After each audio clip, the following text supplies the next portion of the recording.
I'm scrolling through the posts and it's all about her going to government, going to legislation, like fighting for the right for Sebastian to try Trikafta, which is basically medicine that his cells have responded really well to, but that data and that information that they have to prove that isn't accepted by Health Canada yet. And so just kind of quickly taking a glimpse at his story, I was like, yeah, I gotta connect with her. I need to reach out. I think we need to partner up and do something.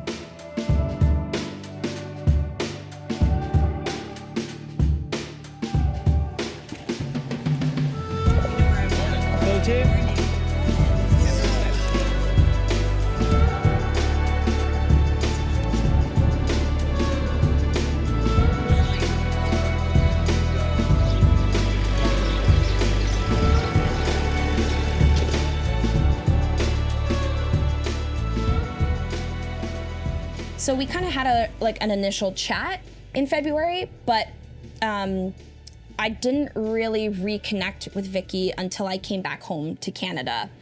So I finished in Tahiti in February and March. I still had training in Florida in March, and then I went to North Carolina at the end of April. So when I came back in May, I sent Vicky a voice message over Instagram, and I said, hey, I swear, I promise I haven't forgotten about you. Just life's been insane and it's moving, but we're figuring things out. And the crossing now is like a month and a half away.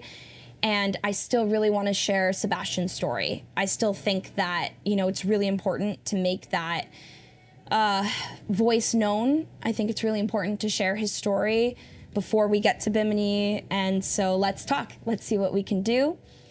And so we get on the phone, I think like a couple weeks later. It was Vicky and her media manager, and we kind of just bounced around some ideas on how to share his story. I got to meet them just before we left for Bimini, which was just absolutely phenomenal. When they actually pulled up into the driveway and I saw them get out of their van, I'm like, wow, this is him, this is this normal little boy who just wants to live a normal life, and play with his siblings, play with his twin brother and his sister and swim in our backyard pool, he's just a kid. He's literally just a kid that wants to live his life in the most healthiest way possible. And so, yeah, meeting him, to me, I just was like, yeah, you're a typical 6-year-old, his energy and just being like, yeah, I'm at a house, I'm hanging out with a couple dogs and he's 6 years old, he's so young, I don't even know if he fully understood what he was doing at my house. But it felt special to be meeting him, to be meeting his family, and knowing that we're doing the right thing. He's like, Dad, you want to throw hard a shaka? Oh, look. You want to learn how to do that? So What's this? It's your thumb, and it's your pinky. Let's stick out. Yeah, like that. Yes. It's like rock star. Yeah.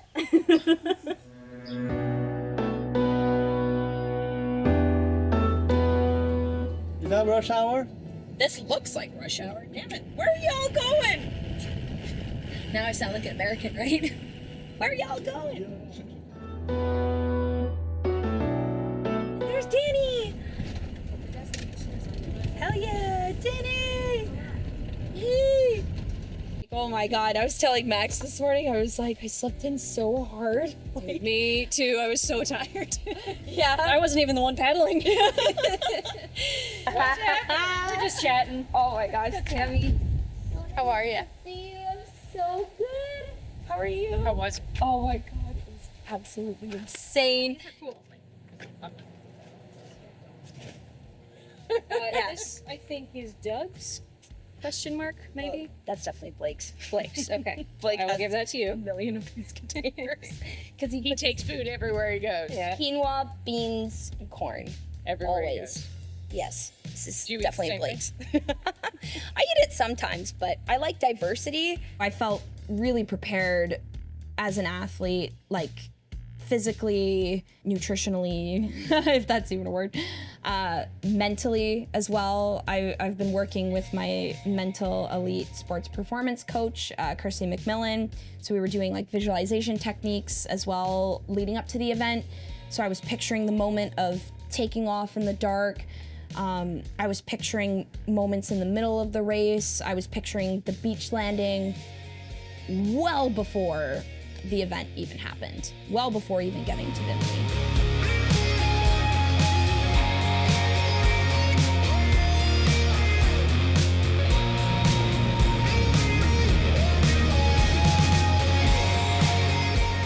It's so beautiful and so flat right now. We've seen it on like super windy days over here. It's like freaking gnarly, blowing. Living the dream. Living the dream, baby. Ew! Because I probably have like fig bars stuck in my teeth. Ew, no, don't zoom in.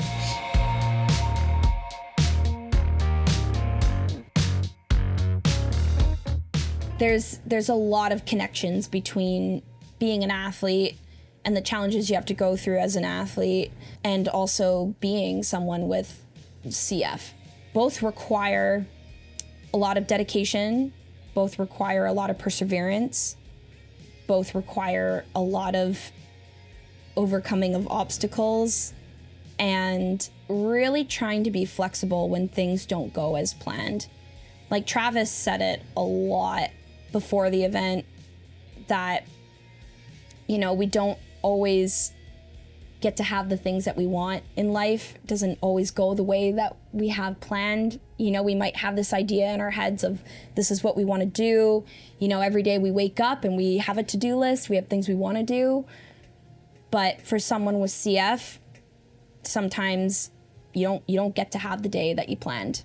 And that day could be really bad. You know, you could be really sick all of a sudden.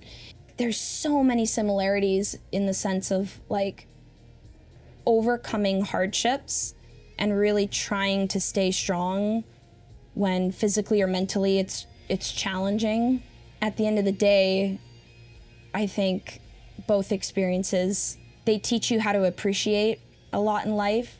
They teach you how to keep going when you don't think that you can, or when everything hurts so bad and you just want to give up.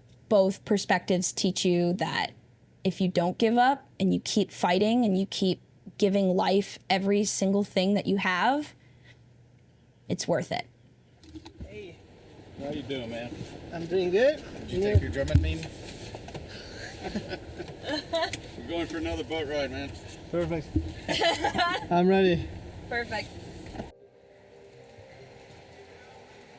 And in first place, this female, I know she heard about this event. I'm not too sure exactly when, but when she heard about it, she jumped straight in. She dove in with the advocacy, posting on social media about what she's doing and the cause, talking about it, and just really immersing herself in the community and what we're doing and the people too. She is the best female paddler in Canada.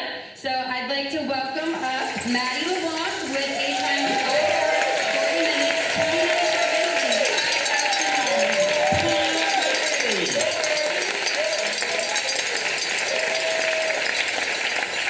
I definitely did not know of anybody with CF, and I didn't have any personal connection to CF, even when I clicked the register button to participate in this event.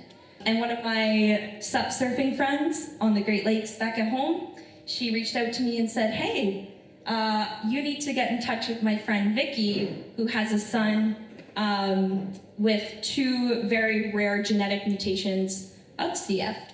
And I think you should connect with them and hear their story. And so, Sebastian, if you're watching, learning your story. He's a Canadian boy. He's about 6 years old. He has 2 genetic rare mutations with CF, and he's currently fighting for his right to try Trikafta. In Canada health regulations work a little bit differently for the rare genetic mutation community. So unfortunately for Sebastian, Trikafta is not an easy medication that he can have access to. So learning about his story and trying to share that throughout this crossing journey has been a very unique, humbling, educational experience. And hopefully one day we can change that for him. So thank you, Travis.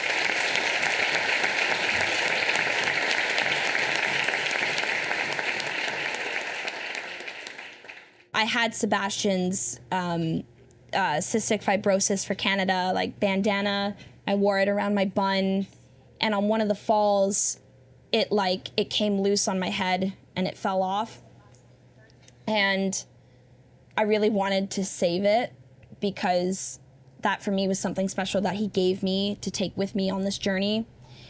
And I threw it to my mom on the boat, and it hit the side, and then it fell in the water, and then I got to my knees to try to grab it, and it just floated away, and my mom's like, "Leave it, it's fine." And I wanted to cry so hard because I felt like, oh my God, I lost Sebastian. But then when I kept paddling, I'm like, no, I didn't lose him. He's right here. You know, I'm still carrying him throughout this paddle. I'm carrying him. I'm carrying his family. I'm carrying Riley. I'm carrying all of the people that I know now that have cystic fibrosis. And it's gonna be okay. I'm gonna get to that damn finish line. One way or another. You know? I'm gonna get there. It's not an option.